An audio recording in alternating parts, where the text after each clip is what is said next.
পৃথিবীর বিভিন্ন দেশ রয়েছে যেখানে মাটি খুঁড়লেই বেরিয়ে আসে গুপ্তধন কিংবা প্রাকৃতিক সম্পদ, যা নিয়ে রীতিমতো ধনীও হয়ে যায় দেশগুলো। কিন্তু দক্ষিণ পূর্ব এশিয়ার একটি ছোট্ট দেশ রয়েছে যার মাটি খুঁড়লে সোনা, তেল কিংবা খনিজ সম্পদ নয়, বেরিয়ে আসছে অবিস্ফোরিত বোমা।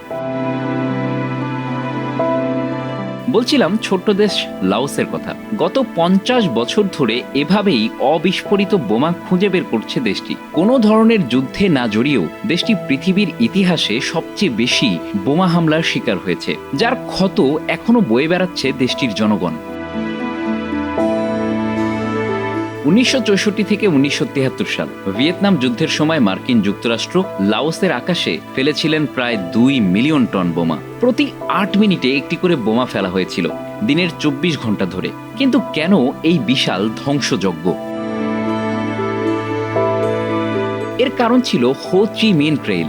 এটি একটি সরবরাহ পথ যা লাওস এবং কম্বোডিয়ার মধ্য দিয়ে ভিয়েতনামের উত্তর সেনারা ব্যবহার করত।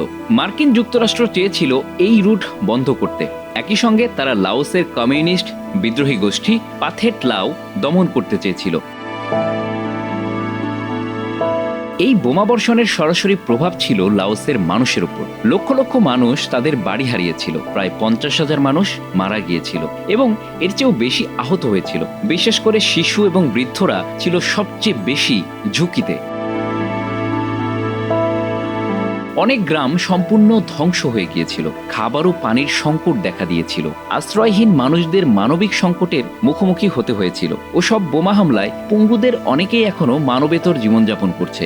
বিষক্রিয়া দেখা গেছে পরবর্তী প্রজন্মের মধ্যেও। ঘটনার প্রায় 50 বছর এরই মধ্যে পেরিয়ে গেছে, কিন্তু সেই বোমা এখনো শেষ হয়ে যায়নি। ওই সময়ে লাওসের মাটিতে প্রায় 30% বোমা অবিস্ফোরিত অবস্থায় রয়ে যায়। এগুলো আজও রয়েছে। মাঝে মাঝেই মাটি খুঁড়তে গিয়ে এসব বোমার বিস্ফোরণ ঘটে। দেশটিতে এখনো প্রতি বছর প্রায় 100 জন মানুষ এসব অব্যবহৃত বোমার কারণে মারা যায় বা গুরুতর আহত হয়।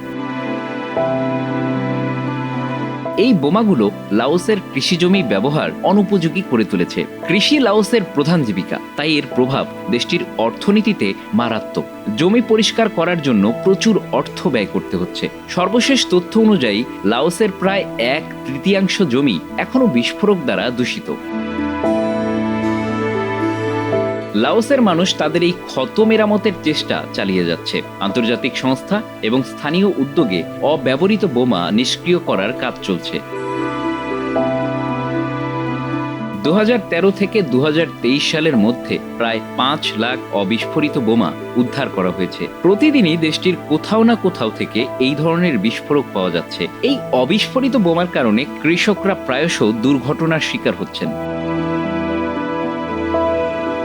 দেশটির 1/3 মানুষ দারিদ্র্য সীমার নিচে বাস করে। শিক্ষা ও স্বাস্থ্য খাত মারাত্মকভাবে প্রভাবিত হয়েছে। Bangla affairs, news desk.